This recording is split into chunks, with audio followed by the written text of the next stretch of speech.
Now, the Pennsylvania Fish and Boat Commission already stocked over 3 million trout into the Pennsylvania waters. So you can go out to your local river, lake, creek, or even creek if you're from Western Pennsylvania. Fishing is a very common practice here in central Pennsylvania. But over the past decade, Center County has seen a 20% decrease in fisher license registration, meaning that the next generation of fishers isn't coming out. Right behind me is the bridge in question, where you can see some of that concrete structuring and rock support on the creek side wall. PennDOT has a permanent solution on the way to replace all of that. And let me tell you, it's going to take more than your average set of tools to fix it. The mosaic is made up of about 2,000 pictures with friends and fans with the late running back. When talking to Dana Harris, she said that when fans came up to him, it wasn't your normal meet and greet. The Bellefonte baseball team is in the middle of a 5-game road trip to start their season. But by next week, they return home to a new and improved home, John Montgomery Ward Field in Governor's Park. We have a very rich baseball history in Bellefonte. The old dirt field had drainage issues and was prone to flooding, so Bellefonte's mayor decided to reach out to the state for help. That turned into a $1.1 million grant awarded to the borough through former state senator Jake Corman, who grew up in Bellefonte. That money was used to build a turf infield, a first in the Mountain League, brand new dugouts with connected bullpens for pitchers to warm up, a press box behind home plate, and padding on the back fence. So why the changes? Out of the 10 home games that Bellefonte scheduled last season, only 30% were played right here at Governor's Park. But with one flagpole, conversations began about renovations to the ballpark. You know, as mayor, the first thing I'm going to do is get a flagpole out there. And then we got to talking, what can we do? After inspections by the contractors this week, the team got to practice on the field, with high expectations about the new atmosphere. The environment's a lot better. It seems it's brighter here. The new ballpark brings appreciation from the Boosters Club, including President Dave Caparella. We're thankful for all the people that were involved, from Senator Corman to the borough. Another reason for that old baseball movie quote, "If you build it, they will come." In Bellefonte, I'm Jon Draeger for the Center County Report. Lou Lazaro, director of the Penn State All Sports Museum, was approached by multiple fans about a memorial for former Penn State running back Franco Harris, who died in December of 2022, days before his number was retired by the Pittsburgh Steelers. And they were asking us, are you going to have some kind of memorial tribute? Is there something that you're going to do for Franco? Pondering over many ideas, they looked back to who the All-American was and struck gold with an idea. The thing that we really kind of hit upon as being probably one of Franco's most defining characteristics was his absolute willingness to take photos with everybody. That sparked an idea to immortalize Harris with a large mosaic mural. The mosaic is made up of about 2,000 pictures with friends and fans with the late running back. When talking to Dana Harris, she said that when fans came up to him, it wasn't your normal meet and greet. You don't just meet Franco, you got to experience him, because when he talked to you, that was it. You were the world, and he appreciated that. Friends and fans walked up to the mural, looking to point out their photos and to see if their story made it, even if it relived their glory days.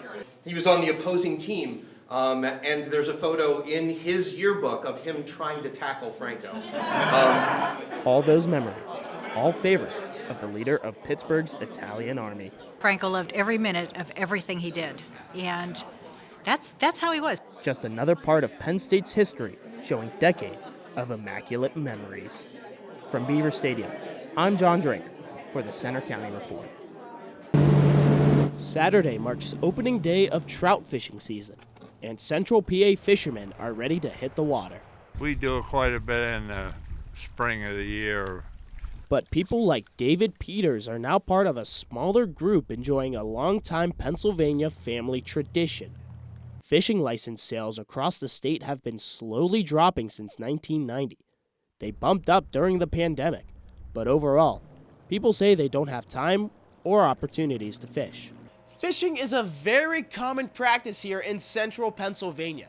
But over the past decade, Center County has seen a 20% decrease in fisher license registration, meaning that the next generation of fishers isn't coming out. It'd be better than some of the other activities the young ones take up. If we let them sit in front of a TV, if we let their Xbox educate them, we're going to have this kind of issue. That decline also affects businesses connected to fishing, like Lake Woods Outdoor Supply in Howard Township. Owner Dana Martin runs this store with his family. With inflation and more anglers getting older, the store is having a tougher time bringing new people in. 2020 to 21, those were like extreme years.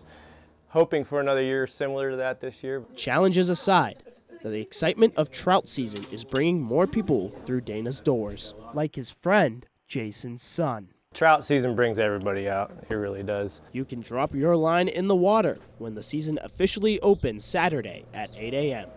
In Howard Township, I'm Jon Draeger for the Center County Report.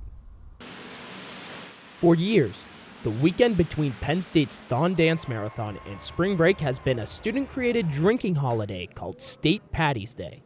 But the weekend of fun turned into a weekend of serious problems for the borough. There's a lot more noise complaints throughout the day, and they have to deal with potentially college students running in and out of the street and whatnot. Problems range from noise to underage drinking to fights. Penn State and the borough tried to clamp down, including paying bars to close for the weekend. After 33 arrests in 2021, police sent a letter to apartment complexes with guidelines for a safe weekend, including the exclusion of underage drinking, limiting guests, and noise level control. The university and borough are again taking steps to limit the problems this year. Officers will be monitoring downtown State College all weekend long, whether in uniform or in regular street clothes. However, if any disorderly conduct happens, police will have the green light to make the arrest. It can cause disruption if not partaking in St. Patty's Day is done responsibly. Along with the police department, Center Lifelink EMS is staffing up for State Patties. We'll probably have 4 trucks staffed during the daylight hours and 4 at night. Last year, 40% of ambulance calls were for excessive alcohol issues. We've ran anywhere from 40 to 60 calls. Knable does have one piece of advice to help the borough to get through this challenging weekend. The only thing I can recommend is that you don't drink. In State College, I'm Jon Draeger for the Center County Report. Last November, the bridge wall of a road along Spring Creek at Bellefonte's Talleyrand Park collapsed, forcing PennDOT to quickly put in a temporary fix on Thanksgiving. Fast forward to today, and that temporary solution still stands, but something permanent is in the works. We've been working on design to do a permanent repair on that. Cars still driving on South Water Street are going across the road without any problem, but work will soon begin on a long-term fix with the idea of public safety in mind. The plan is to rebuild the sidewalk where it collapsed. We think overall it'll be a nice project once it's all done. Right behind me is the bridge in question, where you can see some of that concrete structuring and rock support on the creek side wall. PennDOT has a permanent solution on the way to replace all of that. And let me tell you, it's going to take more than your average set of tools to fix it.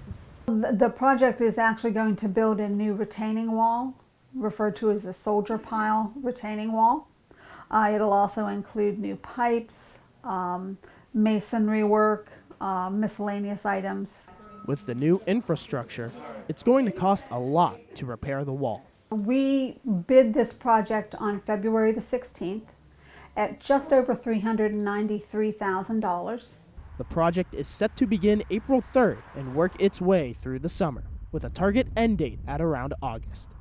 A piece of advice to residents: be patient if they need to take the detour, to certainly be cautious. We will do our best to accommodate any scheduled special events. In Bellefonte, I'm Jon Draeger for the Center County Report. Police have announced an arrest in a State College rape case that happened almost 23 years ago. They arrested 51-year-old Kurt Relema at his home in Michigan this week. He is accused of raping a woman who was jogging at the Penn State golf course in July of 2000. According to court documents, DNA evidence and forensics work linked the suspect to this crime and another in Michigan. Our top story: 3 months after a wall collapsed along a Bellefonte road, a permanent fix is coming soon. but the project will take some time. A huge expansion project for the Top Trees Golf Resort is moving forward. Reporter Morgan Bull has the update. That project also includes a new clubhouse for the golf course and 154 hotel rooms. The Nittany Lions made their first trip to the NCAA basketball tournament in 12 years last night and beat Texas A&M to move on to the next round. Reporter Zach Kay says for Penn State fans, it's been a long time coming. A popular promotion at Penn State baseball games has taken students and fans by storm this spring. Reporter Zach Kay explains. With the cold weather today, it's no surprise that winter may stick around a while. But of course, the official word came from Pennsylvania's favorite groundhog. Punxsutawney Phil, ladies and gentlemen. Yesterday at Gobbler's Knob, thousands turned out to watch Punxsutawney Phil come out of his burrow and make his yearly prediction. This year, he saw his shadow, and legend says that means 6 more weeks of winter. Over the last 6 years, Phil saw his shadow 4 times. This marks the 3rd straight year predicting a longer weather. Rosal Verbe is graduating this spring with a Master of Science in Material Science and Engineering. That's all for sports. Now back to you guys at the anchor desk. All right, thanks, Juan, and let's be real, you're a national champion of sports anchoring in my heart. How about yours? I couldn't agree more. We love Juan.